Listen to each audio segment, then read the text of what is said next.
Fala pessoal, boa noite. Estamos hoje aqui mais uma vez gravando o nosso 22º episódio. Eu sou o João Hanum.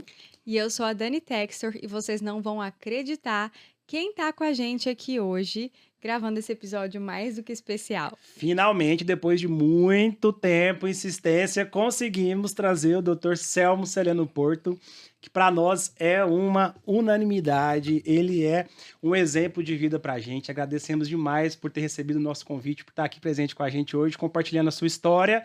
Uma boa noite, doutor. Boa noite, eu que agradeço estar aqui conversando com o João e a Daniela, no mundo de vocês, né, que é o mundo eletrônico, o mundo da internet, o mundo da comunicação diferente, e eu aprendo com vocês agora porque eu quero ser uma pessoa bem integrada nesse mundo. Que legal.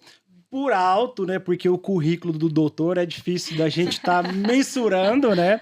Ele que é médico formado pela UFMG, especialista em clínica médica, cardiologia e médico do trabalho. Confere. Sim. Foi nascido em Araguari. Isso. Começou a sua jornada aqui em Goiânia em 1966, na UFG. Confere? Exatamente. E vem trilhando um caminho fantástico dentro da medicina, mas eu gostaria de começar lá atrás. Vamos lá. Quando o senhor, eu vi lá na internet que o senhor acompanhava o pai do senhor, o doutor Calil Abraão Porto, Isso. que era médico também, Sim. na cidade de Abadia dos Dourados. E o senhor acompanhava ele desde os seus 11, 10 anos, o seu pai... Eu acompanhei meu pai no início a partir dos 3, 4 anos de idade.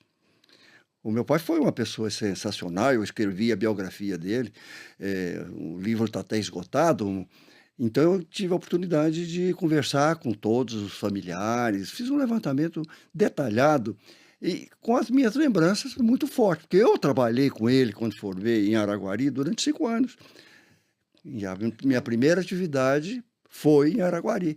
Eu formei em 58, fui para São Paulo, fiquei uma temporada lá no Instituto Dante Pazzanese, aonde o meu pai tinha feito um período também de pós-graduação lato sensu, e eu fui para lá.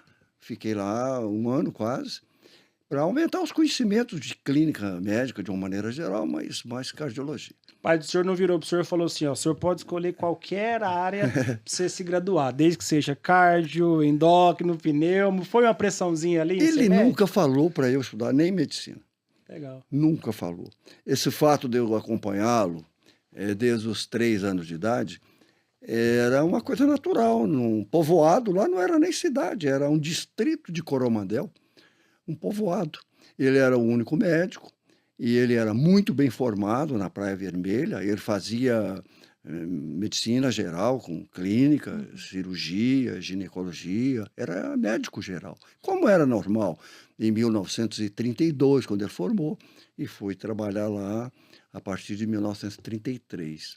E nessa época, o senhor percebia que tinha uma atuação do médico diferente do que é atual? Falando em específico do cuidado, porque a gente não tinha tanto essa abordagem tecnológica, do médico ir na casa do doente, o senhor presenciou isso? Claro, lógico, a medicina ela sofreu diferenças não só na parte das doenças, propriamente dito, no conhecimento das doenças, aí você vai até no conhecimento do DNA, que foi a grande revolução da biologia nos últimos 50, 60 anos, foi a estrutura do DNA. Muito mais do que ressonância, muito mais do que exames de imagem, o conhecimento da dupla hélice do nosso DNA que é a ruptura mais forte na biologia.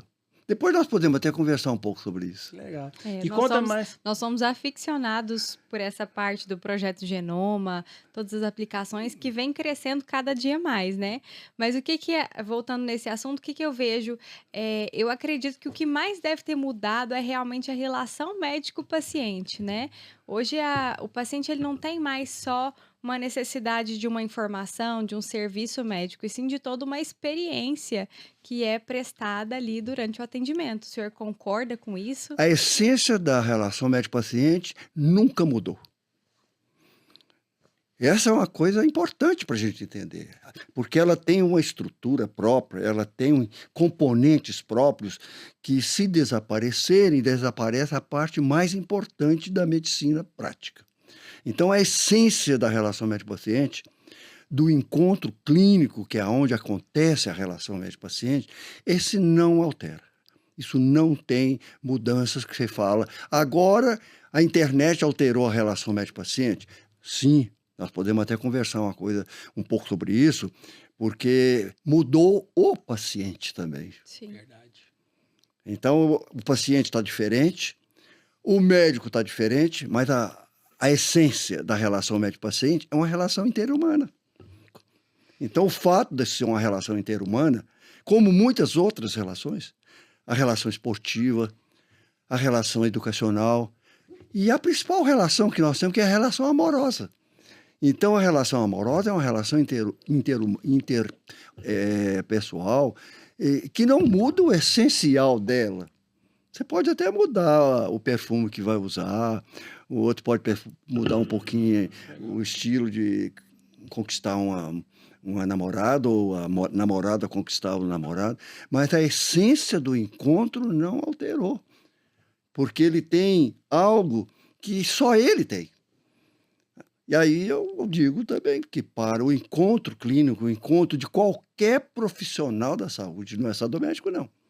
O encontro de qualquer profissional de saúde é uma relação interpessoal com características muito próprias. E a essência dela não muda, mas ela sofre alterações secundárias. Os meios, talvez, de conexão, esses tenham mudados, né? São o que eu chamo de componentes secundários. Mas eu vou discordar em partes. Porque, por exemplo, antes a gente tinha essa coisa mais do sacerdócio, da medicina muito por amor. Depois ela virou um pouco mais comercial e hoje a gente já tem um modelo que é muito contratual. Então, assim, a palavra do médico hoje ela não é mais soberana, até porque se for necessário a gente pode ter uma segunda, uma terceira, uma quarta, quinta opinião. Mas você hoje precisa dar importância o que talvez não era tão necessário antigamente, a voz do paciente, a autonomia do paciente. Eu sei que esses princípios sempre existiram, mas eu vejo que é muito mais de uma forma contratual, um pacto ali entre o médico e o paciente hoje em dia. O modelo contratual, Daniela, ele é um dos modelos. Sim. O Witt, que escreveu muito sobre isso, num livro famoso, que é o Encontro Clínico, ele classificou os encontros de 4 maneiras. Esse que você disse é o sacerdotal, depois ele falou do colegial, o médico achar que o paciente é um colega, de bater nas costas, e o que ele chamou também de pesquisador, que é um péssimo modelo. Sempre se diz que o pesquisador não é um bom médico. Ele está muito mais interessado em buscar conhecimentos novos do que aplicar para aquele paciente o conhecimento que existe agora. Perfeito. Agora, o contratual, realmente, eu acho que é o modelo que está ocupando mais espaço. O senhor acha que afasta a relação médico-paciente? Não altera. O essencial não altera. Porque o que é o modelo contratual? O modelo contratual é que o paciente tem os seus interesses, eu tenho que reconhecer quais eles são. Ele já sabe muito mais sobre o que pode acontecer com ele, do ponto de vista da relação e daquela profissão. Eu incluo todos, por isso que eu digo profissional da saúde, porque eu não vejo diferença. Nós podemos discutir até isso como uma nova maneira que eu encaro. Eu costumo dizer, o farmacêutico hoje, que é, até certo ponto, colocado em plano secundário, que é um vendedor de remédio, nos países civilizados, Alemanha, por exemplo, eu vi isso pessoalmente, o farmacêutico clínico ele tem um papel tão importante como o médico.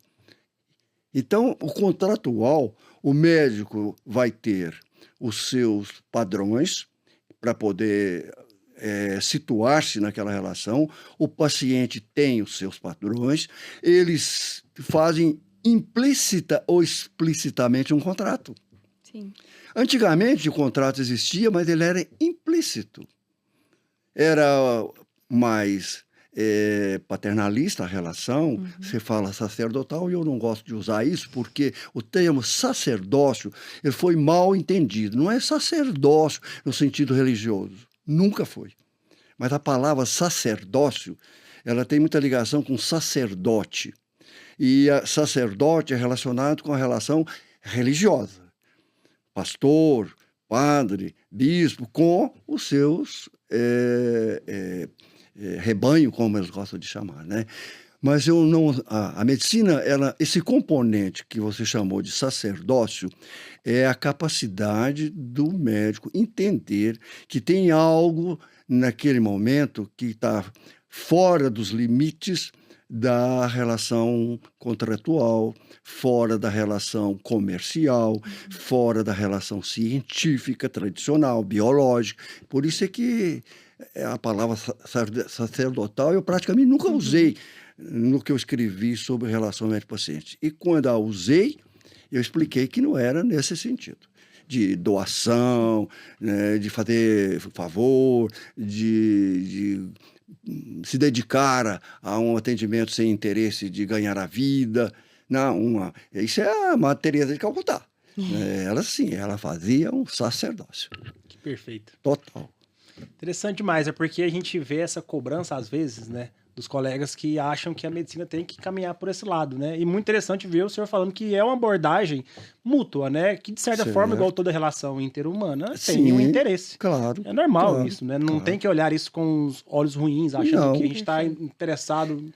Não existe nem isso, achar que a sacerdotal, entre aspas, é a ideal, e nem achar que a contratual é a principal. Pode Não. ter um meio termo, né? Tem várias maneiras, porque tem paciente, por exemplo, que ele tem dificuldade de fazer esse relacionamento no nível contratual. Outros já têm muita facilidade. Então, a gente tem que entender aquele momento da relação e colocá-la corretamente. Eu acho que só aquele médico que acha que tratar o paciente da mesma maneira que trata um amigo, um colega, é bom para o paciente. Não é. Já tem estudos feitos de que o paciente ele quer essa assimetria. O colega é simétrico do outro. Eles se igualam um ali. No relacionamento amoroso, eles se igualam um ali também. Mas no relacionamento médico-paciente, há uma assimetria. É verdade que essa assimetria está diminuindo. Então, eu ia justamente questionar como que o senhor vê, por exemplo, a rede social, ela expõe muito esse lado humano do médico, né? Ele tem uma vida, ele vai mostrar o que ele quiser mostrar ali, ou omitir também. Então, hoje a gente tem essa aproximação, de certa forma. E como que o senhor enxerga essa aproximação, esse não distanciamento, essa simetria entre os dois? Então, vamos começar o seguinte: sempre teve, desde que a profissão existe, o médico que tem uma relação médico-paciente boa, que nome que você dê para ela não interessa, e médico que teve uma relação ruim. Não é agora que tem problemas com a relação médico-paciente, sempre teve. Isso é natural. Em qualquer momento da história, se você procurar as relações dos médicos na Idade Média, por exemplo, você vai encontrar uma relação muito ruim. Ela era totalmente dominada pelo conceito sacerdotal na Idade Média. Então, eu acho que não temos que dizer que uma é melhor que a outra. É a pessoa entender, o médico entender que aquela relação ela tem características próprias, que não se confunde com nenhuma outra, que ela tem que ser vista da maneira que seja melhor para o paciente, não para o médico. Então, são características que são imutáveis. E é errado colocá-la como uma relação profissional? A palavra profissional é correta. O contratual está muito ligado ao conceito de profissão, o que é perfeitamente correto. É porque todos nós médicos somos vendedores também, né? Claro. Claro que nós lidamos com a vida, então temos que ter um cuidado com o que é vendido, obviamente. Mas eu estava até falando isso na minha rede social hoje, falando que falta muitas das vezes do médico de educar o seu doente, né? Orientar ele que essa é uma relação contratual, Sim, profissional, perfeita. mas o que não impede de nós sermos espontâneos, de nós sermos cuidadosos, não precisa ser aquela barreira, né? Claro! Isso não tem nada a ver com o fato do médico ser pago pelo governo, se ele tiver no serviço público, receber por um plano de saúde, se o paciente tiver um plano de saúde, ou se for o próprio paciente que paga do caixa ali. Não tem nada a ver o modo de pagamento com o essencial daquela relação. Nada a ver. Se o médico, aí que vem uma questão, se ele modifica a relação em função da maneira do pagador, Aí tá errado. aí o que ele fez? Ele abaixou a qualidade da relação, ele mercantilizou. Eu estou estudando muito agora porque eu acho que tem uma mistura de alhos com bugalhos, é telemedicina. Qual é o ato médico básico? Prestar cuidado. Não, ele tem um nome, ele está escrito no código. Chama exame clínico. É impossível. Todos os mais de... Tem centenas de atos médicos. Todos dependem do primeiro exame clínico. Todos.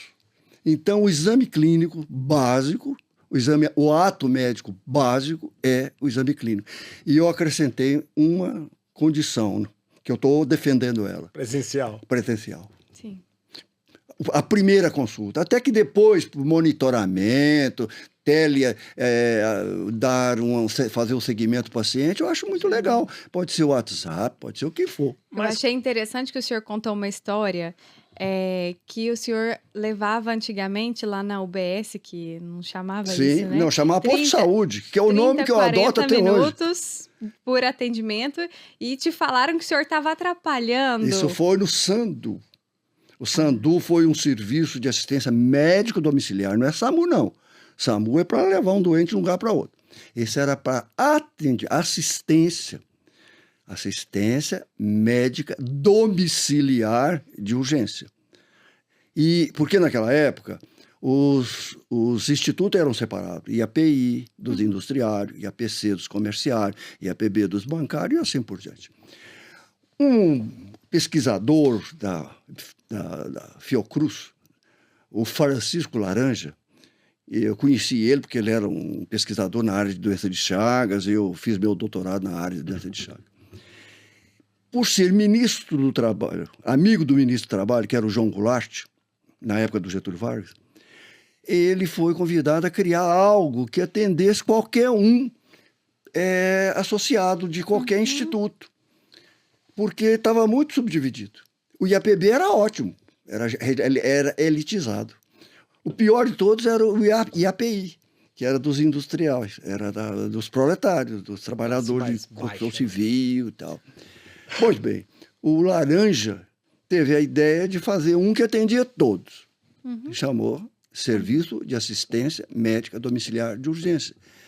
E foi o primeiro que deu bolsa para acadêmico, e era uma bolsa que correspondia hoje, você viu eu falar lá, 3 salários mínimos, era R$4.000 por mês. Que isso, velho.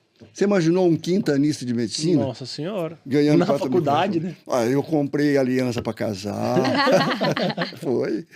Depois ainda guardei um dinheirinho para comprar os móveis, que eu queria casar, eu estava apaixonado, né? Então, formei, fui para São Paulo, trabalhei, fiquei noivo antes de ir para São Paulo e casei no ano seguinte. Amor, Ixi, e você vamos mudar de até hoje assunto. nada. Vamos mudar de assunto. Pois é. Tá me Aí você tá me enrolando, botando em doutor. saia justa, voltando ao... E acho que foi uma ótima coisa, porque meus filhos hoje são meus amigos, meus netos e netas são adultos também, meus amigos, minhas menininhas são minhas bisnetas. E eu estou podendo conviver com todos eles. Hoje eu tomei conta da Aninha, porque a Bruna estava tentando comprar uma passagem pela internet para ela ir fazer um passeio esses dias, e a Ana Laura, que eu chamo de Aninha, ela estava lá em casa, a Bruna estava fazendo lá do meu computador. E eu fiquei tomando conta dela, numa boa, fiquei 1 hora ou 2 lá, brincando com ela, né? Legal. Porque eu casei com 25 anos. Graças à bolsa. Graças à bolsa. Porque eu não precisei trabalhar para fazer o pezinho de meia inicial. Entendi. Eu já casei com um dinheirinho. Eu trabalhei 2 anos, ganhando Sandu. 4 mil por mês. No Sandu. Não tinha internato naquela época. Nós íamos do 1º ao 6º ano com as cátedras. Entendi. Aí eram todo um sistema totalmente diferente. Totalmente diferente. O internato, a gente mesmo escolhia onde ia fazer. O Ângelo Machado, o livro que vocês estudaram, do Neuroanatomia, ele foi meu colega de turma. E eu fui monitor junto com ele de anatomia, do terceiro ano. O Ângelo nunca atendeu um doente na vida. Ele não tinha o menor interesse nisso. Tanto é que ele foi reprovado na disciplina não, na cátedra. O exame de cátedra era uma mesa, tinha o catedrático, 2 assistentes, e ele fazia um exame oral e um exame prático. E o Ângelo não dava conta de responder quase nada de obstetrícia, e ele foi para a segunda época. Nem sei se tem segunda época atualmente. Hoje em dia não reprova, não. Não, tinha segunda época. O Ângelo foi para a segunda época. Mas como ele é gênio, o único gênio que eu conheci na minha vida foi o Ângelo Machado. Gênio sob todos os aspectos. Famoso internacionalmente aos 15 anos. Você imaginou isso? Estudando borboletas, libélulas, com 15 anos de idade, publicando no Zoology, uma revista internacional. Pois bem, o Ângelo foi reprovado para a segunda época. Quem era reprovado tinha até março do ano seguinte para estudar e fazer de novo. Se passasse na segunda época, ok, estava tudo resolvido. Se não passasse, ainda tinha dependência. Você ia para o ano seguinte ficando dependente daquela. Então era difícil ser reprovado. Desde aquela época, então. Sempre foi. Mas a gente tinha que tomar conhecimento. O que o Ângelo perguntou, onde é que a gente aprende a fazer essa tal de obstetrícia? Aí eles falaram assim, no Odete Valadares, era uma maternidade lá de Belo Horizonte, onde eu fui muitas vezes levando doentes do Sandu para lá, e que fazia 50 partos por dia, de todos os tipos possíveis. Ele foi lá e falou, eu queria fazer um estágio aqui. Aí chegou, nós já estávamos no quinto ano, que era a cata de obstetrícia. Ele falou, estou no 5º ano, tal, preciso aprender obstetrícia, aquele jeito dele, era uma pessoa de uma verve fantástica. Eu quero fazer um estágio aqui de 3 meses. Pois não, ele era filho de uma pessoa muito conhecida, a família Machado, lá em Belo Horizonte, e foi fazer o estágio, tempo integral. Ele passava o dia e a noite lá, durante 3 meses. No final do 2º mês, ele já estava mudando conduta lá. Que isso. E virou obstetra? Nunca mais ele voltou a fazer. Nunca mais? Normal, eu não julgo. Que isso, é obstetra? Pois é, ele aprendeu, falou, mas eu só vim aqui para passar na prova. Eu não vou ser médico prático. Eu estou avisando para ninguém me procurar para eu ser médico. Ele era um pesquisador nato. E seguiu carreira científica. Carreira de pesquisador. Aproveitando o gancho, o que o senhor acha justamente desse posicionamento de alguns colegas? Porque tem uma cobrança nossa, né? Por exemplo, até nós, eu e a Dani, somos médicos, claro, atuamos, mas mexemos com essa parte, por exemplo, vamos colocar aqui, de produção de conteúdo, de marketing, e às vezes aos olhos dos colegas fica meio receoso, mas, pô, você não vai seguir carreira médica, você não vai seguir ali o atendimento? Temos aqui um exemplo que o senhor acabou de contar pra gente de um colega que foi disruptivo. Claro. E como é que o senhor encarava naquela época e hoje? Até mesmo o senhor, que por mais que tenha atendido durante muito tempo, é autor de livro e fez isso uma carreira também, né? A carreira médica, ela sempre propiciou você fazer uma escolha de projeto de vida. Então, a maior parte ia para a prática médica. Mas se você pegar os escritores brasileiros, né, Pedro Nava, um memorialista fantástico, ele era médico, ele trabalhou até que um dia falou, agora eu vou ser escritor. Augusto Cury. Não é? Pesquisador, durante muito tempo, só tinha um caminho para ele começar, era fazer um curso de medicina, onde ele poderia aprender metodologia científica. Entendi. Então, a carreira médica, a profissão médica é uma coisa, a carreira médica é outra coisa. Você formar em medicina, você está preparado para fazer muitas coisas. Você pode ser sanitarista e nunca mais examinar um doente. E é necessário que tenham todas essas opções. Né? Todas as opções. Sanitaristas, comunicadores. Você quer uma pessoa mais interessante que aquela jornalista que faz da CBN de manhã, ela é uma bióloga, mora em Nova York, e ela faz... Não sei se ela voltou para o Brasil. Eu vou lembrar o nome dela. Ela é médica e bióloga, e ela é uma comunicadora. Ela foi fazer jornalismo para aprender melhor comunicação. Então não tem um caminho certo, né? Não, você tem uma base muito boa, né? Você estudou muito. não é? Você teve que abrir os olhos para muitas coisas diferentes. Não tem jeito de fazer um curso médico sem ficar perante pessoas diferentes, sofrimento, morte. Aí você não fica a mesma pessoa.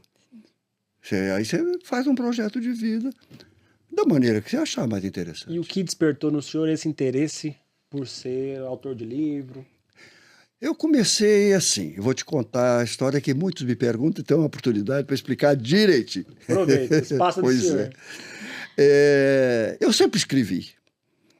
Desde a minha idade de 14, 15 anos, eu já escrevia contos, eu escrevi poesias, participei de concurso literário na época de Belo Horizonte, quando eu estava ainda no científico, que naquela época era primário, ginásio, científico. 4 anos de primário, 4 anos de ginásio, 3 anos de científico.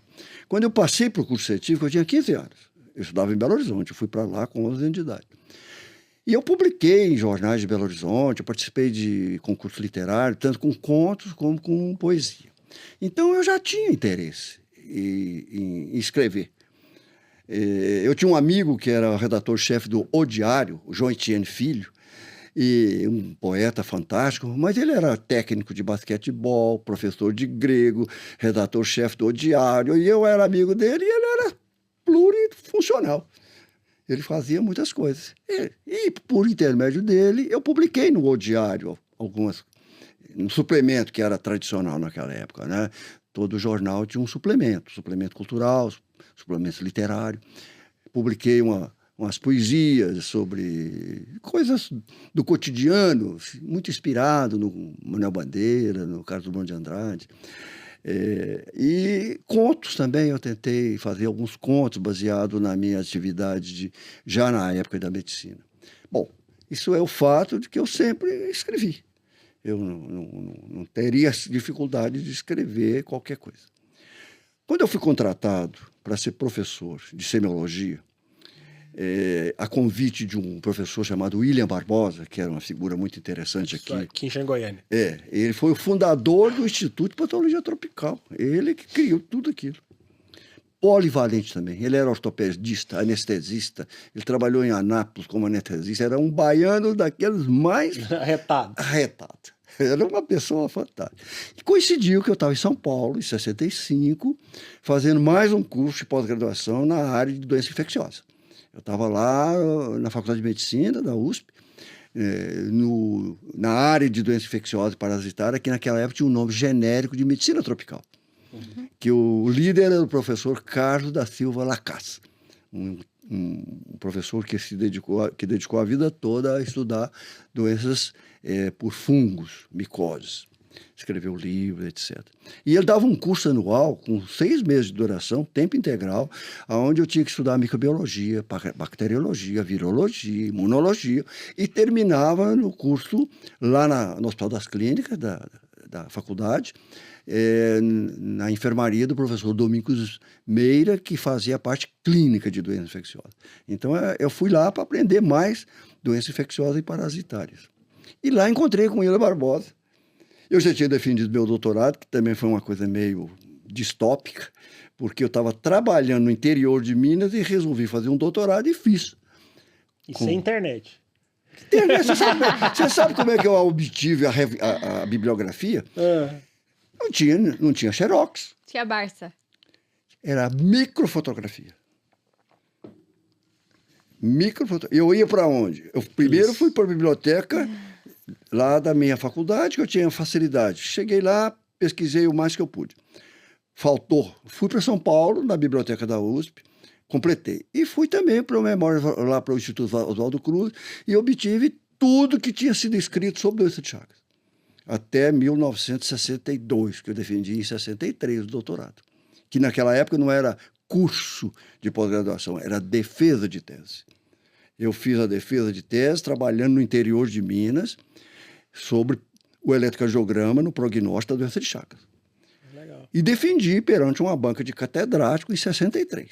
Então eu tinha doutorado, eu era um avis rara, que era muito raro fazer o doutorado. Mas eu fiz doutorado porque eu queria ir para Belo Horizonte. Eu tinha já uma ligação com um professor, João Galizzi, que era o catedrático, com o professor Elian, que foi com quem eu estudei um pouco mais de cardiologia. Então, meu projeto de vida era voltar para Belo Horizonte, e estava lá em Araguari, trabalhando, ganhando um pouquinho de dinheiro para voltar, esperando abrir uma vaga, que o professor João Galizzi me disse, a hora que abriu uma vaga aqui na cátedra, e abrir a vaga só por morte. Era tudo, entrou, não saía mais. E encontrei com ele fazendo o curso também, lá em São Paulo. E nós, à noite, saímos para tomar um chopinho lá em Santa Amaro, jogar boliche. E um dia, jogando boliche lá com o William, ele virou para mim e falou, você vai para Goiânia. Eu falei, não, William, eu vou para Belo Horizonte. Não, você vai para Goiânia. Amanhã nós vamos resolver isso.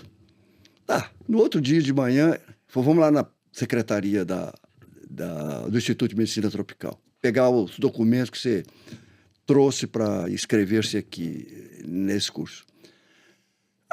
Eu falei, o que você vai fazer? Eu falei, vou mandar abrir uma vaga na Faculdade de Medicina da Universidade de Goiás. Não tinha ainda. Não, tinha um professor. Ah, sim. Tinha um professor. E era ele o responsável pela semiologia. Vou mandar abrir uma vaga na semiologia e você vai ganhar o primeiro lugar porque você tem doutorado. E doutorado pesa muito no concurso.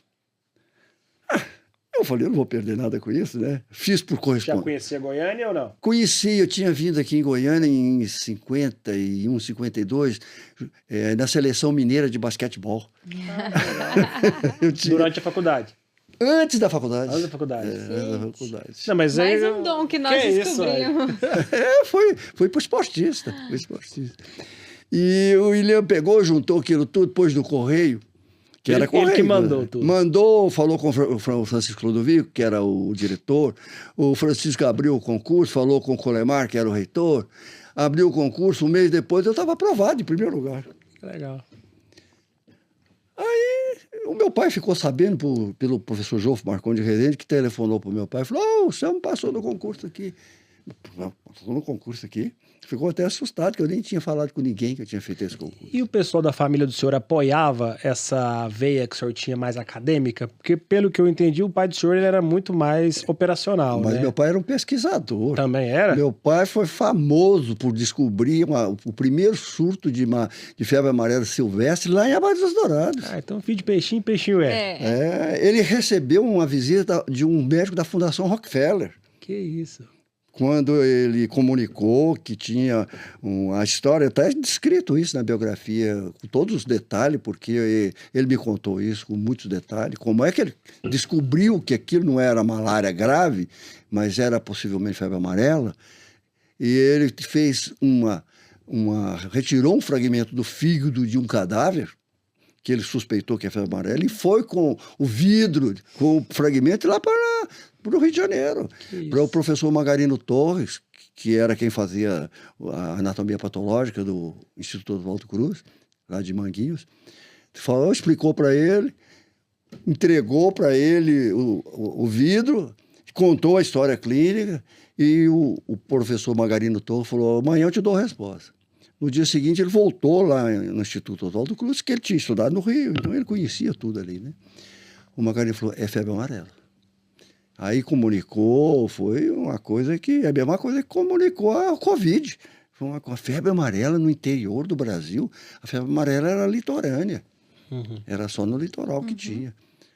Primeiro surto no interior, lá em Abadia dos Dourados. Longe do litoral.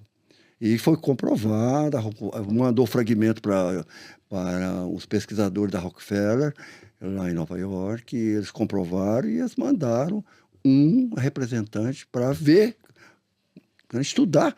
E aí o meu pai tinha visto que ele correlacionou a morte de macacos lá naquela região ali de Abadia dos Dourados com um quadro que parecia malária falciparum, que é a que mata, né, pela malária cerebral, que ele não via uma correlação correta entre o quadro clínico, o paciente, a evolução, porque via antes de morrer, tinha uma icterícia intensa, depois morria em prazo curto, uma evolução fatal.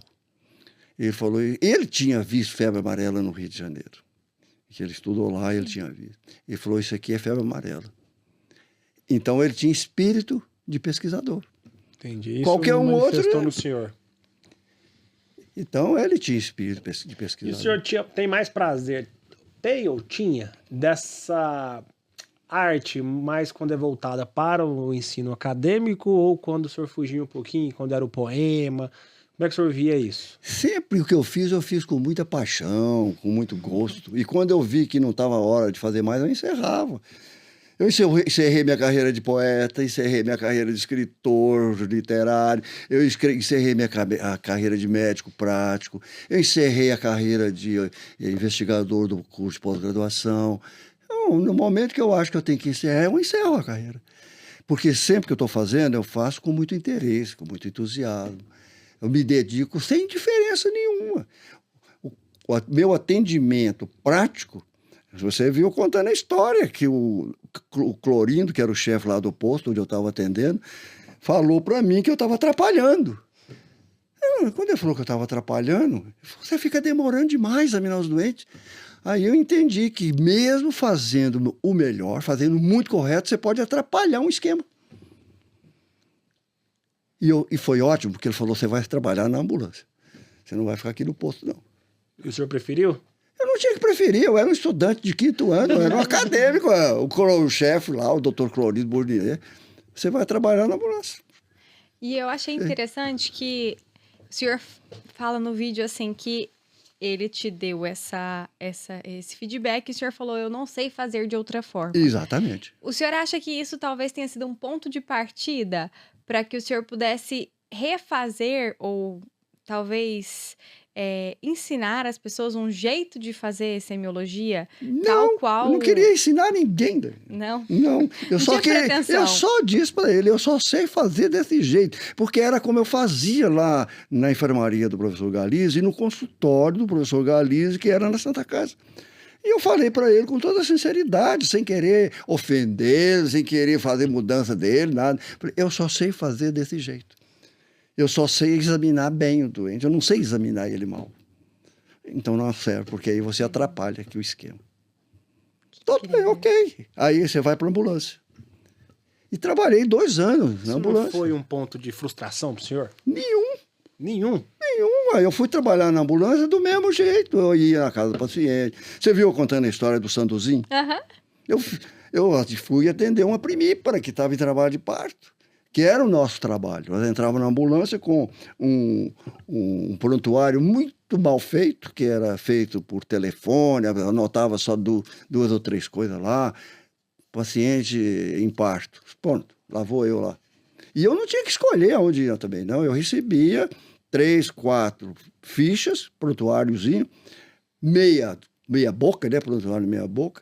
O motorista que conhecia Belo Horizonte inteiro era uma equipe fixa. Eu, uma enfermeira e um motorista.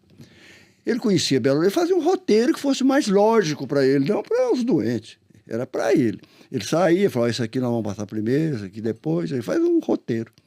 Igual o Easy faz, né? Ele já fazia aquilo de cabeça, não precisava do Easy. Fica um ensinamento pra gente, né? Sempre estar alinhado com a nossa verdade, né? Independente do que esteja acontecendo, né? Então. Na situação que as pessoas, porque o chefe, no caso, falou que não era o que ele estava procurando, Claro. o senhor agradeceu. E, pô, eu estava atrapalhando por quê? Porque a hora que eu atendi, eu acho que o 3º, 4º, 5º paciente, já tinha uma fila de 10 lá na sala de espera.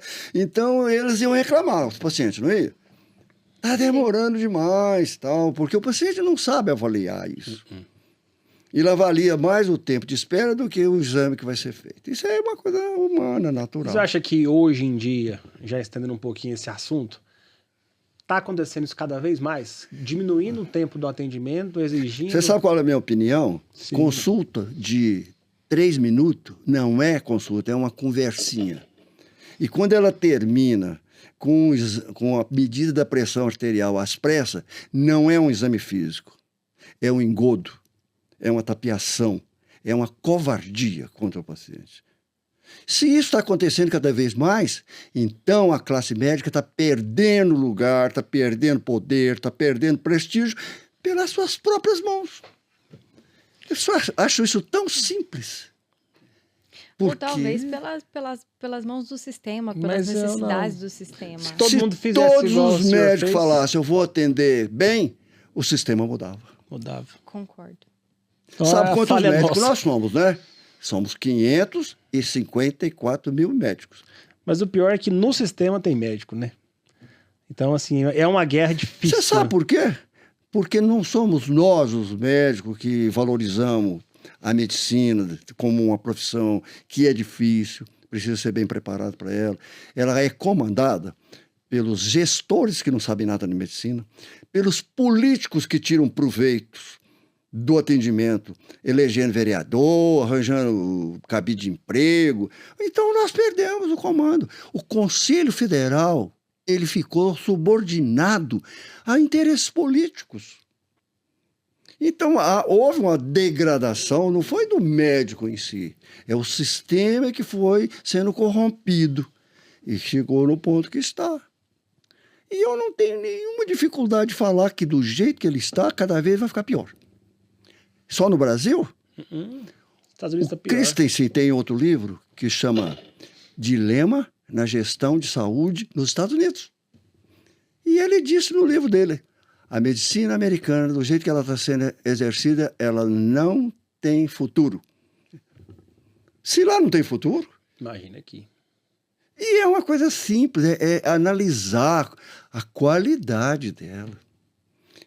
É só isso. É muito simples. Então, não é tecnologia. A tecnologia é importantíssima. Eu vou fazer uma nova edição da Semiologia Médica e vou introduzir no exame físico equipamentos eletrônicos. O meu neto, o Frederico, filho da Godiva, ele está fazendo o 2º ano de residência clínica médica. Ele já tem um ultrassom portátil na maleta dele. Então, E não ele já afasta, tem um não eletrocardiógrafo, um aplicativo no celular dele. Então, os equipamentos não é só aparelho de pressão, estetoscópio, termômetro. Não, nós vamos ter que introduzir no exame físico esse equipamento. Aí eu vou valorizar cada vez mais o exame clínico. Sim. Porque o médico vai ficar mais resolutivo. Eu falo isso pro ortopedista, né? A gente não usa esteto, mas deveria usar ultrassom. Então, em cada consulta daria. O ultrassom do Frederico, ele estava me mostrando lá como ele faz todo o ultrassom. Ele me mostrou o ultrassom da tireoide, ele falou, você quer que faz aqui, vô? Eu comprei um livro para ele que chama... Mas deve ser difícil ter o doutor como Não. vô, né? Ultrassonografia à beira do leito. Dei esse livro para ele primeiro. E o senhor faz uma sabatina com os netos? Eu senhor? converso com ele, mas não quero também ser professor deles. Sou avô deles. Legal. Avô deles. Ultrassonografia à beira do leito, eu vi que isso é um processo Avanço, inevitável, necessário, porque a hora que eu estiver examinando um doente, que tiver um problema abdominal, uma dor abdominal, que eu palpar o abdômen, encontrar lá no hipocôndrio direito uma dor, sinal o de Murphy, né? Vocês estudaram isso lá no livro do Porto. Então, eu pego, tiro o ultrassom e olho e vejo se tem cálculo na vesícula. Então, a minha mão, ela viu a dor. O ultrassom vê a doença. A modernidade, ela tá aí. Queira a gente sim ou não, né? E Isso aí. Aí fala assim, o que o senhor acha da tecnologia? Ela está atrapalhando o exame clínico? Não, eu acho que ela vai criar um novo médico, um novo exame clínico. E a gente volta no que a gente acabou de falar. O problema é do médico, que muitas das vezes ele usa disso como um apoio. Ao invés de examinar, não, já vai para tomografia. Aí não vai dar certo. Aí não dá certo. A gente vê isso muito na obstetrícia em DPP, né? Em descolamento prematuro de placenta, em que o exame clínico é imperativo e você não pode perder tempo pedindo ultrassom, porque isso pode mudar o desfecho completamente, em questão de segundos. Então, assim, a gente já viu acontecer óbito fetal aos montes, porque em vez de resolver um problema que foi diagnosticado ao exame clínico, a gente pede um ultrassom. A gente não. Pedir um ultrassom pelo obstetra, eu acho que é arcaico. Os obstetras atuais, modernos, atualizados, eles não têm ultrassom à beira do leito, eles têm ultrassom à beira da mesa de exame. Todos os obstetras já têm. Ele termina o exame clínico, se ele não tiver isso, ele é um obstetra do século passado. Não é a realidade do SUS, por exemplo.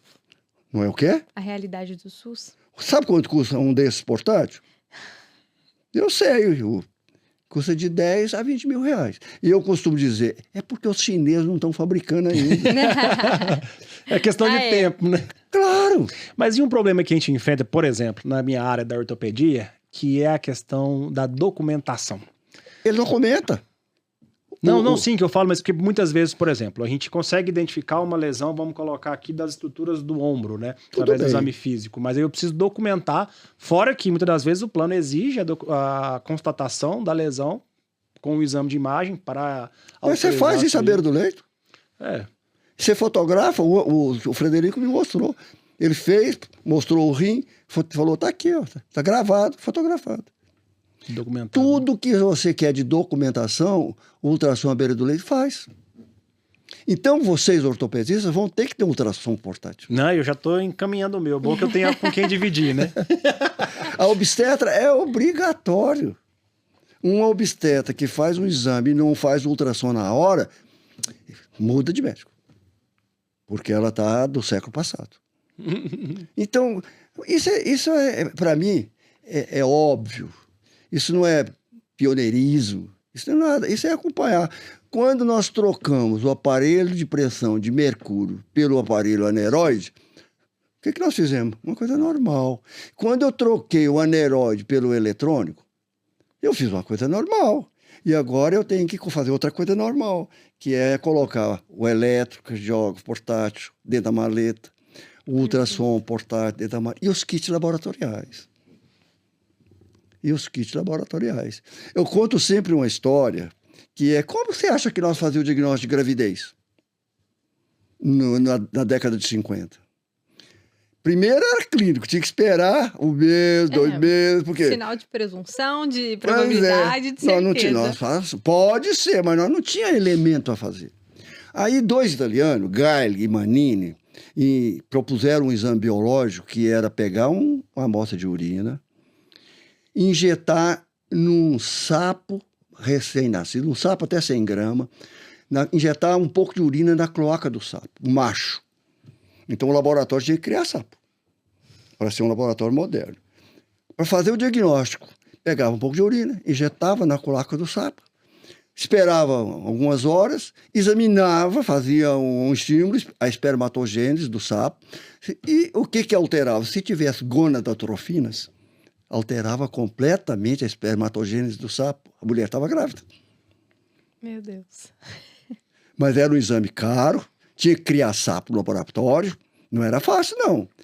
Quando os laboratórios aprenderam a dosar as gonadotrofinas, o que aconteceu? Acabou o mercado do sapo. Ele foi... Hoje em dia isso ia ser um perigo, dispensado, né? Hoje em dia com... Crime contra os animais. Crime contra os animais. Agora, como é que faz a diagnóstico de gravidez? Rapidinho. Um pedacinho, um aparelhinho, um palito, como às vezes a gente fala, um palitão, um cotonete, sei lá, pinga um pouquinho de urina ali, e olha, mudou de cor, dá até o tempo de gravidez que já tem. Isso é por isso que eu estudei a teoria disruptiva. Porque isso é uma disrupção. E isso está acontecendo em todas as áreas. Mas é engraçado, tem um livro americano que eu li, chama Sem Limites, que ele fala os pontos que a tecnologia ela nos emburrece. E um deles é justamente essa praticidade, né? Então, assim, é muito difícil também a gente ter esse controle, porque a gente fica acomodado, né? Infelizmente, isso é inerente do ser humano, né? A gente não foi feito para prosperar, né? Então, a gente quer a zona de conforto. Então, tendo ali a facilidade do ultrassom, tendo a facilidade do exame de imagem complementar, tomografia, ressonância, a gente vai partir por esse caminho. Então, eu pergunto para o senhor, seria a questão, por exemplo, das novas universidades ter um controle de pegar em cima do acadêmico, aprender, igual o senhor está ensinando para a gente, a andar junto com a tecnologia e não utilizá-la como um apoio, uma... Você sabe por onde que isso vai acontecer? Prontuário eletrônico. E sabe por que o prontuário eletrônico vai virar a coisa da rotina? Pela inteligência artificial. Sabe que você tem preguiça de fazer um prontuário, não tem escrever, todo mundo tem. Todos nós temos. Claro, todo não mundo tem. mentir, né? Claro, todos nós achamos aquilo chato, às vezes demora. Fazer no computador é uma coisa também que não tem lógica. Existe já aplicativo em que você coloca em cima da mesa o seu aparelho, o receptor pode ser um celular, que hoje o celular é um computador, né? Você coloca lá o celular pode ser o chat GPT. Pode ser. Você sabia, eu ia falar dele. Tem pesquisa que ele tá dando diagnóstico correto em 90% dos casos. Não, eu vou te dar mais, dá 100% em diagnóstico de imagem. Que isso. Tem estudo já feito. Então, a medicina... Mas a prontuário eletrônico, por que ele vai resolver esse problema? Porque vai ser obrigatório. E você conversa com o paciente e a inteligência artificial, ou pseudo-intelectual, ou pseudo-inteligência, eu acho que aquilo não é inteligência coisa nenhuma, aquilo é um simples aplicativo, é uma série de algoritmos em camada, nada mais do que isso. Inteligência está no cérebro, é que inventou aquilo, né? Isso aí é inteligência. A outra o nome pegou, eu vou usar ele. Inteligência artificial, você conversa com o paciente e esse aplicativo, ele transforma aquilo que você conversou num prontuário, paciente, tantos anos de idade, tal, e te dá as hipóteses diagnósticas principais. Probabilidade diagnóstica, em primeiro lugar, ruptura do ligamento anterior do ombro. Ele te dá a probabilidade. Exame mais... Então, isso não vai emburrecer a classe? Não! Mas por que eu fiquei mais burro que eu usava o estetoscópio, aparelho de pressão, não? E os meus antecessores não usavam nada disso, velho. E não colocando que nós vamos emburrecer, mas o senhor acredita que algumas especialidades, por exemplo, radiologista, não vão desaparecer? É uma possibilidade. O advogado está apavorado. Ele faz petição melhor, ele analisa toda a jurisprudência melhor, então ele faz melhor que advogado. Outro que vai desaparecer, dermatologista. Mas eu acho que nenhum vai desaparecer. O Martin tem assim, o robô e os desempregos. É um livro que ele escreveu. Não sei se você já viu esse livro. Não. Fantástico esse livro. Não tem, vai ter que haver uma solução, porque essa história, precisa habilitar as pessoas mais para entrar no mundo digital. Só que tem que ele estudou, para cada 100 desempregos que você provoca, trocando humanos por robôs, o máximo que você consegue empregar são 10. Então 90 não tem solução para eles, não. Então isso é um problema social tremendo, social, político, filosófico, né? É uma mudança incrível. Mas não há... Quando eu disse que o prontuário eletrônico vai resolver isso, porque não tem jeito de você não fazê-lo. É documentação básica, né? Ué, então o plano de saúde, ok, eu já peguei, porque vai ter o cartão de saúde também, alguns países já têm o cartão. Ele faz o cartão de saúde, o paciente já leva, que o prontuário é do paciente, não é seu. O paciente já leva uma cópia do prontuário dele. E se ele chegar em casa, ele pode olhar. O senhor que tem uma longa caminhada na classe, o senhor falou antes da gente gravar da inovação do genoma. Mas hoje, o senhor colocaria a inteligência artificial como uma virada de chave? Vai ser. Vai ser disruptiva. Como o genoma foi. Como o genoma foi. Você pode, ao longo da história, havia uma teoria que era do Thomas Kuhn, que é a estrutura das revoluções científicas. Nós tentávamos explicar, desde Hipócrates, da área médica, como é que as coisas foram acontecendo, foram evoluindo. Era previsível o que acontecia quando você mudava de paradigma. O paradigma hipocrático foi o primeiro, o outro só foi aparecer no Renascimento, quando o Vesalius escreveu o livro dele de Humano Corpore Fábrica, né, que foi a anatomia humana mais bem feita até hoje. Um livro que mudou a medicina, foi uma mudança de paradigma. Aí teve outra mudança de paradigma quando o Virchow fez o primeiro diagnóstico de leucemia olhando uma lâmina. Ele pegou o microscópio, que tinha sido recém-inventado, pingou o sangue lá, deu uma esfregadinha nele, fez um esfregaço de sangue, né? O Virchow era um grande patologista. E viu que tinha células diferentes, que ele já sabia quais eram, era igual a da medula óssea. E fez o diagnóstico de leucemia por um método laboratorial. quando isso ia acontecendo, agora eu vou fazer o diagnóstico pelo método laboratorial de muitas coisas. Estava mudando de paradigma, não mudou tudo. Agora, o Christen fala o seguinte, na teoria disruptiva: nós não sabemos as consequências das mudanças que estão ocorrendo. O senhor fica assustado ou empolgado? Nem insultado, nem empolgado, eu fico normal. Muda nada. Não, porque eu sei que é assim que as coisas acontecem. De fato, o senhor presenciou muitas mudanças. Sim, é assim que as coisas acontecem. Tem um momento que cria esse clima, né? A tal da consulta, por exemplo, a telemedicina. Eu falei um dia isso, e repito isso sempre. Consulta virtual, para mim, é meia consulta. Porque você só faz a anamnese. Se você fizer ela muito bem, você pode cobrar metade. Porque você não faz o exame... E detalhe, cobram mais caro. Não, você pode cobrar metade. Se você for pelo plano de saúde, o plano te paga só a metade. Porque você só fez a metade do ato médico básico. Né? Você só fez a primeira parte. Mas não aproxima o doente, às vezes... Porque, por exemplo, vamos supor, eu tenho um caso de uma doença difícil de diagnóstico, difícil de tratamento a princípio. Tenho a opção de um especialista em São Paulo.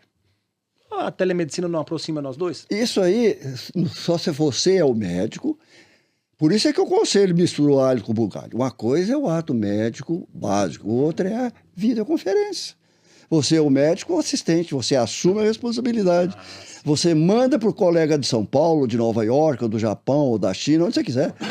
Você manda e ele faz uma videoconferência com você. Perfeito. Não, então esse seria o modelo ideal, né? Um médico assumindo aqui. Entendi. Mas tem que ter um médico assistente. De médico para médico. Aí não é o paciente que vai procurar um lugar vendendo consulta e porque está sendo vendida por um médico famoso, ele vai cobrar mais caro pela internet. Então, aquele é meia consulta, ele tem que cobrar metade. Ele pode ser até, a minha consulta é 200, mas aqui vai ser 100, porque eu só posso fazer anamnese. Os outros 100 eu não posso cobrar, porque é o exame físico. Mas isso tudo é transitório. Nós já vimos que as consequências são, como Bauman disse, a modernidade é líquida. Num prazo aí de 5, 10 anos, vai mudar muita coisa. O que vai mudar? Não sei. E é curioso porque junta vários sentimentos de nós todos, né? Um pouco de medo, um pouco de esperança que talvez melhore, mas eu acho que o que mais aparece são teorias de conspiração e muitos ideais que tá caminhando para lugares obscuros. O senhor concorda com isso? Eu não sei para onde está. Quem quer fazer isso é futurólogo. Eu não sou futurólogo. Eu vejo isso com uma lógica simples de quem tem uma vivência longa e vai acontecer a mudança, mas eu não sei qual é. É uma pretensão eu querer dizer que vai acontecer isso aqui. Aproveitando já para entrar nesse assunto, essa migração para um meio de comunicação digital, colocamos aqui as redes sociais como exemplo, assustou o senhor também ou não? O senhor entrou já de cara nisso? Eu fui estudar por que o paciente era diferente. Fiz até umas pesquisas lá na pós-graduação. Eu chamo de paciente informado e equipado, que eu comecei a observar que ele estava ficando informado. Porque ele ia no Dr. Google. Todos vão. Sim. Nós vamos, o paciente vai, então todos vão. Ele ficou informado. Mas ele começou a ficar equipado. Na casa que tem um paciente hipertenso, é claro que tem uma perda de pressão. Na casa que tem um paciente com asma, DPOC, tem um oxímetro. Então, essas coisas são óbvias, são simples. Vai na farmácia e compra. Vai lá no camelódromo e compra o oxímetro. Se fazia a dosagem de O2 no sangue, era difícil. Agora, depois que os chineses começaram... Um relógio. Aí, e os tecnologias vestíveis? Uhum. Você sabe muito mais do que eu. Você pode vestir uma roupa que vai fazer bioimpedância, vai registrar o eletrocardiograma. Mas isso para mim, isso não tem nem, para mim, nenhum susto. Susto foi quando o Virchow olhou uma lâmina e viu uma célula diferente. Ali ele estava criando uma disrupção tremenda ali naquele momento. Mas um aparelho a mais ou a menos, sei lá... O senhor não enfrentava preconceito por ter essa cabeça aberta? Acho que sim, acho que isso parece que acontecia às vezes, que alguns colegas, eu tive um colega que falava, no meu tempo, Ele gostava de falar no meu tempo. Eu falava, no meu tempo é amanhã. Eu não quero ficar no meu tempo de ontem, não. Ai, Né? amei. Não é o meu tempo amanhã. Perfeito. Eu quero saber o que eu vou fazer amanhã. Eu já fiz o de ontem, de 20 anos atrás, de 50 anos atrás, eu já fiz. Vou ficar O senhor preso. sempre foi disruptivo. Será que eu fui disruptivo? Eu acho que eu fui apenas uma pessoa normal. Que... O senhor não se considera acima da curva? Não, de jeito nenhum. Acima da curva só o Ângelo Machado que eu conheci na minha vida. Só. O Ângelo Machado, esse era fora da curva. Porque ser famoso internacionalmente aos 15 anos, quem que você conhece que é assim? Eu tô com 30 até hoje, não tô. Quem escreveu um livro como ele, de neuroanatomia funcional, que foi traduzido para o espanhol, e eu ajudei ele a fazer peça, corte lá no laboratório de anatomia lá em Belo Horizonte. Muito daqueles que tem lá no livro dele. E ele foi tão disruptivo com aquele livro dele que, né, o livro vai ter que morrer, porque ninguém vai fazer outro igual. Não tem sucessor ali, né? Era só ele Não é mesmo. por nada não, mas o de semiologia tá no mesmo parâmetro, né? Mas vou fazer uma nova edição. E vou fazer mudanças radicais. Porque ele já foi muito disruptivo. Ele saiu em 1990, né? Ele tem 32 anos. Ele já foi considerado muito diferente dos livros. O senhor não cansa, não? Pelo contrário, eu canso de descansar. Quando os meus filhos assim, pai, precisa descansar. Aí vão para a praia, né? Primeiro dia foi legal, andei na praia. Segundo dia, no terceiro dia, eu falei, estou cansado de descansar. Aí eu levo livro, eu escrevo lá. E é legal porque o senhor está nos dando um exemplo do que hoje está na alta, falar, né? Workaholic, né? Viver em função de trabalho. Mas a gente identifica no senhor uma característica interessante, que não deixa de lado o trabalho, mas que é tudo feito por amor, né? Por Eu um nunca carinho. fui workaholic. Não, pelo contrário. Eu gosto até do esqui, eu gosto de esporte, joguei tênis há muito tempo, leio todo dia poesia, literatura. Quando me disseram que o cérebro do idoso perde muito neurônio, 1 milhão de neurônios por dia, eu falei, como? 1 milhão de neurônios por dia? É verdade que tem trilhões, né, contando com a sinapse. Aí eu li um outro trabalho que eu comecei a estudar neurociência, que eu acho que todos vocês tinham que estudar 1 ano de neurociência, para ser comunicador. Até para ser comunicador, tem que estudar neurociência. Aí uma pesquisa mostrou que só se faz sinapses novas se você estudar coisas diferentes. Esse negócio de fazer palavra cruzada, não adianta nada. Isso é coisa de velho, né? Não adianta nada. Não, é porque você não provoca formação de novas sinapses. Falando cientificamente, né? A neuroplasticidade, né? Mas se você Famosa. fizer uma coisa completamente nova para o cérebro, por exemplo, estudar alemão, aí ele é obrigado a fazer sinapse nova. Eu falei, mas eu não quero aprender alemão. Então isso está fora. Não quero aprender alemão. Eu vou aprender informática. E fui estudar informática. Então eu estudo informática todo dia. Eu recebi 2 livros da Marta Gabriel. Você já ouviu falar nela? Não. Compre logo. Eu tô o com livro vergonha, dela. porque cada livro que fala aqui, eu não. Mas você tem que comprar os 2 livros dela. Ela é uma mulher pesquisadora linda. Tem 2 livros que já concorreram ao Prêmio Jabuti. Ela é engenheira, ela é comunicadora, ela fez arte. Ela é a maior conferencista atualmente no mundo a respeito de inteligência artificial. O livro dela chama Inteligência Artificial. O livro é delicioso. Então essa vontade do senhor em aprender fez o senhor migrar para as redes sociais também. Que agora é aí blogueiro. quando eu aprendi um pouco de informática, eu fui estudar também redes sociais. Primeiro, que eu fiquei muito zangado, é que fizeram uma conta no Facebook com meu nome. Eu descobri por acaso. Aí eu criei uma ojeriza ao Facebook para tirar o material que tinham colocado lá. Era só bobagem, pornografia, só idiotice. Foi preciso contratar advogado, porque o Facebook, para você entrar, é facinho. Para você sair, eu tive que fazer uma ação policial para poder o Facebook eliminar aquela conta. Tinha milhares de seguidores, aquele Facebook. E fiz uma ação contra o dono do Facebook, mas isso não anda, né? Nós não temos uma legislação a respeito de fake news, falsa. É muito pobre. Eu também deixei para lá. Não vou gastar meu tempo, não. Mas eu queria concluir que eu descobri que eu estudando essas coisas novas, eu faço novas sinapses.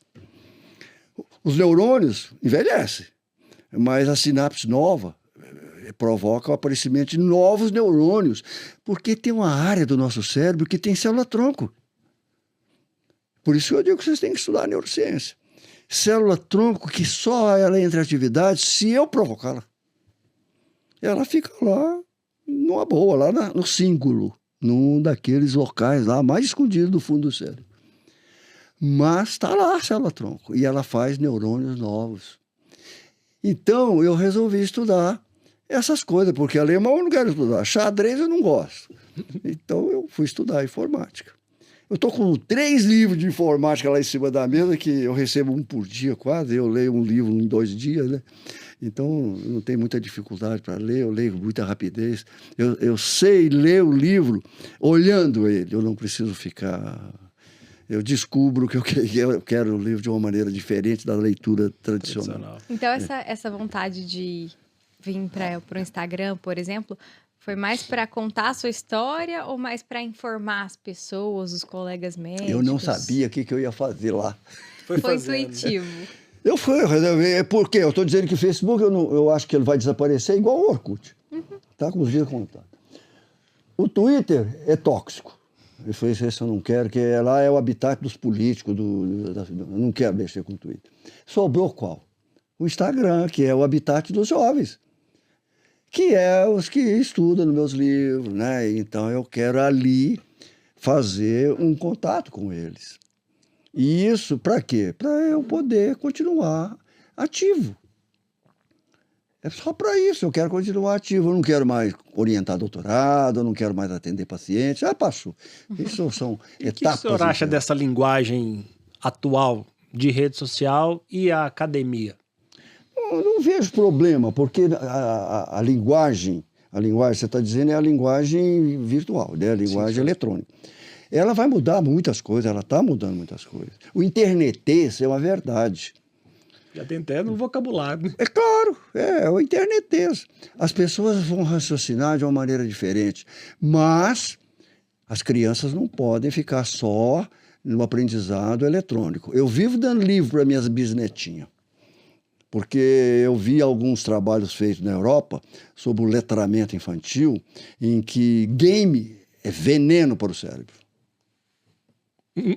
Não, mas o senhor já está me complicando de novo. É veneno para o cérebro.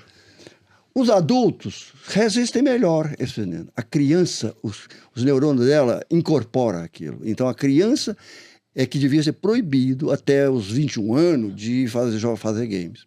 Essas historinhas infantis, isso tanto faz ser no tablet. Hoje a minha netinha estava lá no meu escritório, enquanto eu estava dando uma repousada. Quando eu cheguei lá, estava deitada lá com o tablet dela, vendo uma historinha. Legal, daí? É a mesma coisa que está no livro, mas eu dou o livro. Uma vez por semana, eu vou lá naquela livraria do Piquiras, entro lá, acho um livro lá.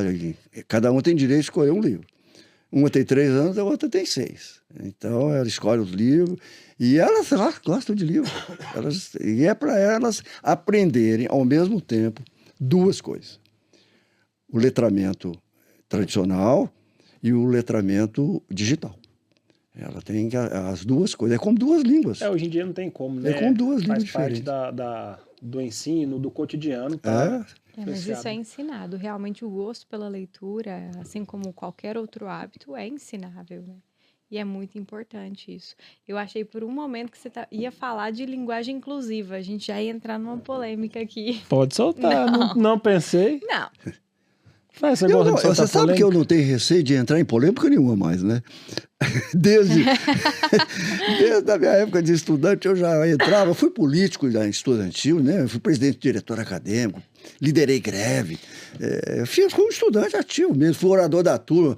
E quando, em 64, que os militares deram o golpe, meu nome era o segundo da lista para ser preso. Deus é mais.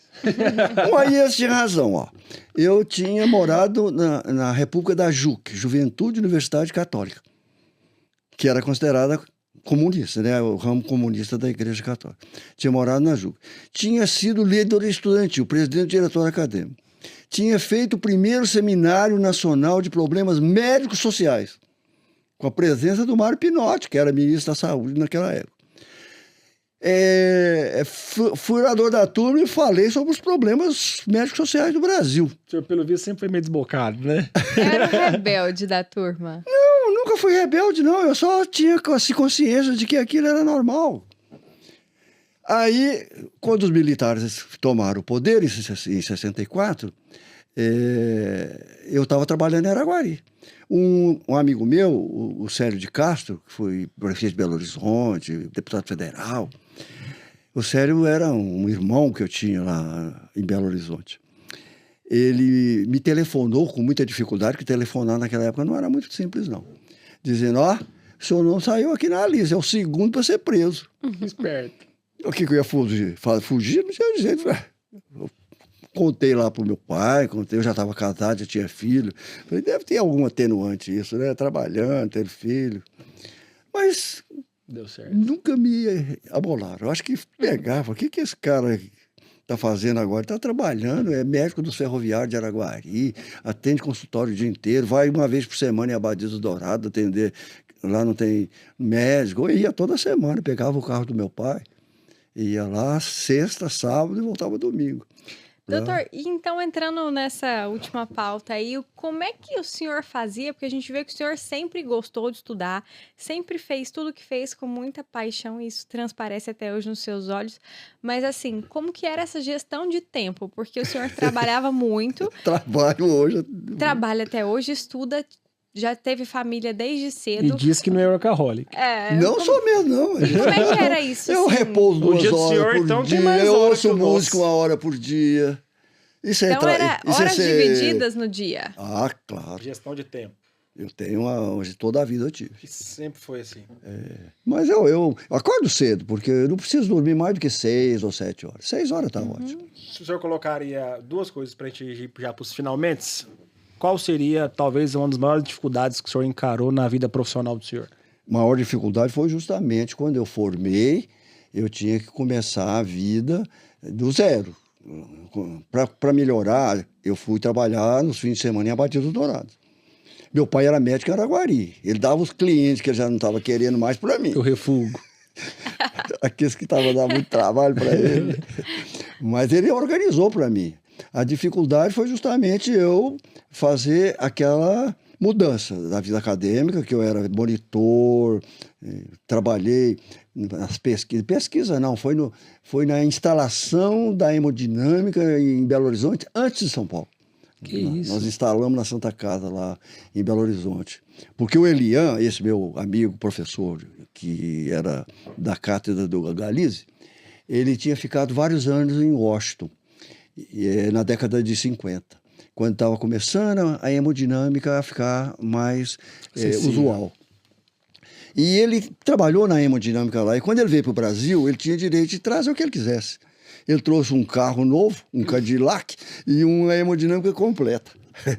E como eu estava muito ligado a ele, lá na enfermaria do professor Galizzi, nós criamos uma mesa como essa, colocamos debaixo uma ampola de raio-x de 30.000 amperes, uma Profex-Ray, colocamos aquele ecrã por cima, o doente ficava deitado, a ampola de baixo, e nós passando o catéter e fizemos os primeiros exames de congênito, de estenose mitral, em 1956, por aí. Quando eu fui para São Paulo, em 59, estava começando lá, em São Paulo. Eu já dominava lá. Eu já sabia como é que fazia a hemodinâmica. E se o senhor colocasse, talvez, a qualidade que o senhor mais se orgulha que fez parte dessa trajetória todinha de vida do senhor, o que o senhor falaria? É ser bisavô das minhas menininhas. Mas é claro, gente, é a coisa mais gostosa do mundo. Hoje, a de 3 anos, né? Ela lá, a mãe dela lá trabalhando, lá fazendo não sei o que, lá no meu computador. E ela falou, vovô, agora vamos brincar. Lá na minha casa tem uma brinquedoteca na sala, né? Fui para lá com ela, aí ela pegava as bonecas, cada um tinha nome, ela falou, você vai ser o vovô, eu vou ser a mãe das bonecas. Você quer uma coisa melhor que isso? É melhor que medicina, é melhor que pesquisa, é melhor que rede social, é melhor que tudo. É o puro amor, é o puro sentimento. O que eu faço tem muito de racional. Lógico, né? Eu tenho muita racionalidade. Mas não sou cartesiano. Não, você Não, deu sou uma aula cartesiano. para nós de como abrir a mente hoje. É. Né? Eu não sou cartesiano. Eu acho que o Descartes, ele é do século XVIII. E quem fala que é cartesiano hoje, ficou no século XVIII, né? Ele deu uma contribuição grande, o Descartes deu. Eu sou muito mais existencialista, né, seguindo a corrente do Heidegger, do que do Descartes. Porque o Heidegger foi disruptivo antes dessa turma toda falar nisso, quando ele propôs a fenomenologia, que é um ramo filosófico que eu acho que é atualíssimo, que é o estudar vivências e não experiências. Que falta, às vezes, para nós na área da medicina, né? Eu acho que falta para todo mundo. Todo mundo tinha que estudar um pouco de neurociência e um pouco de filosofia. Uhum. E tem hora para isso, vocês têm muita sobra de tempo. Ô, doutor, não é bem assim, Vamos não. fazer uma gestão do tempo aqui. E se eu pudesse deixar uma mensagem final para a galera que está aí começando a sua parte profissional, tanto os meninos aí no final da faculdade, ou que estão formando agora. Essa pergunta eu digo sempre assim, ó, para fazer a prática médica de alta qualidade, faça o ato médico básico com alta qualidade. Quem sabe fazer o exame clínico, ele pode seguir qualquer área da medicina clínica, eu não digo da medicina epidemiológica, da medicina clínica, cirúrgica, clínica, psiquiatria, qualquer um. Se ele sair da escola sabendo fazer o ato médico básico, bem feito, que é o exame clínico, ele está com o futuro garantido. Legal. Hoje mesmo eu vi uma frase do senhor que fala que a motivação é muito importante, mas antes de qualquer motivação tem que vir uma decisão. Claro! Então, essa mensagem acho que encerra muito bem a Lógico, nossa... é isso mesmo. A motivação eu acho que tem que tomar uma decisão, fazer um projeto de vida. E é isso que eu acho que todos vocês devem fazer.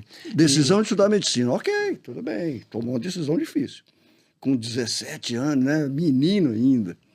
Formou com 23, eu formei com 23 anos, né? 24, então, recém-feitos. Muito recém, eu formei em 58, eu sou do mês de março. Então, quando eu formei, eu estava fazendo 24 anos. E o que eu acho mais legal, o senhor falou que o senhor não é fora da curva, mas se tem um exemplo que o senhor deixou de vida aqui, é justamente que o senhor é totalmente fora da curva, e o que eu achei mais legal é o quanto o senhor tem a cabeça aberta para tecnologia, para novas situações. Isso é muito difícil da gente estar ouvindo o senhor que já está, de certa forma, com a carreira. Vou fazer quase 90 anos. Pois é. Colegas de 30 não sabem nem o que é o chat GPT. Ah, não acredito. E acredite. Vamos estudar, galera. Por exemplo, tem que saber, tem que aprender isso, porque você não sabe como você vai exercer a ortopedia daqui a 5 anos. Você tem que estar preparado para o prontuário eletrônico, para o cartão de saúde, para os exames na sua mão. O que eu queria dizer sobre o exame é que eu vi uns trabalhos a respeito de laudo de exame de imagem não é só o chat GPT, não, já tem outros. O Google já está fazendo outro, tem vários outros. E você acha que os chineses também não estão andando nisso? Claro que estão. Que vão fazer laudos melhor que o radiologista. Mas quem vai assinar esse laudo? Sempre tem, porque... Então tem a questão da responsabilidade ética e legal. E uma inteligência artificial nada mais é do que um software programado. Tudo bem, né? Então ele é um mecanismo, ele é um auxiliar. Ele pode até fazer direitinho, ó, tem uma lesão no ligamento tal, tudo ok, sem problema. Aí o radiologista vai assinar e ele vai assinar a responsabilidade. Porque os robôs não assinam a responsabilidade. São espertos, né? Não assinam. Doutor, muito obrigado. Eu que agradeço. Foi um prazer João imenso. E Daniela, foi um prazer estar aqui com vocês. O prazer foi falando para os jovens da minha tribo. Você é muito mais jovem do que todo mundo. Os jovens da minha tribo agora, né? Eles se entendem bem comigo. O senhor deu uma aula para gente. E para todos os médicos que criticam veementemente as redes sociais, a gente teve aqui hoje um exemplo, uma né? aula. Uma aula, realmente. Então, esse podcast foi uma lição para nós. O senhor é uma lição de vida, é como eu escrevi nessa carta, depois o senhor vai ler. Realmente é difícil até mensurar o que o senhor significa para nós. Então, assim, realmente um exemplo de vida, um exemplo de família que a gente acabou de ver aqui. Claro, família é a mais importante para mim, é o primeiro lugar. Nossa, amor, você deu uma Obrigada. bem dada. Dei. Não, depois você... Não, eu quero ver agora. Eu quero ler na frente de vocês. Então tá. Vamos lá. Você me permite passar um pouquinho do tempo, né? É isso aqui, quem manda é o senhor, não tem questão de tempo nada. Ah, fácil de ler, uma letra muito boa, muito bem feita. Vamos ver Percebe-se quanto que- tempo dura. Caríssimo professor Selmo Sereno Porto, é difícil colocar em palavras o que o senhor representa para nós. E sei que isso se estende a todos os colegas médicos. É uma imensa satisfação recebê-lo para um bate-papo tão gostoso. E observar e entender um pouquinho do que é a magnitude da sua história. Um bom mestre ensina, mas somente um grande mestre consegue transformar através de seus ensinamentos. Você quer que eu chore? Muito Não. obrigado por essas palavras carinhosas. Muito Gratidão. obrigado. Isso é um grande estímulo para mim. Todas as vezes que eu vejo os jovens médicos, os jovens estudantes, falando que o meu livro ajudou, que o livro foi um companheiro, eu fico realizado. Eu sinto que trabalhei com qualidade e atingi o objetivo que era ajudar a formação de bons médicos. Só pode ter certeza Muito disso. obrigado por estar aqui com vocês. Foi um bom papo. Nós agradecemos. E o pessoal que está aí nos seguindo, não esqueça de clicar aqui para ativar as notificações, clica no sininho para receber as mensagens quando tiver vídeo novo, se inscreve no nosso canal, não deixe de dar aquela força e muito obrado mais essa vez. Aonde que a gente te encontra nas redes sociais? Isso, não podemos esquecer, ainda bem que lembrou. Eu sou o @Dr. João Hanum, a gente vai deixar o link aqui, onde a gente encontra, doutora Daniela. @DRA Daniela Textor. E o doutor... Deixa eu falar o meu também, né? Fala. Fala aqui no microfone, doutor. Professor Selmo Porto. @professor Selmo Porto. Pronto. E agradecer. E eu sempre digo, eu não tenho seguidores. Eu tenho participantes. É isso aí. Participantes, Então vai é. ficar essa lição pra gente também. É. Pessoal, muito Muito obrigado mais obrigada. essa vez. Uma Grande boa noite. beijo. Muito Tchau, obrigado. tchau.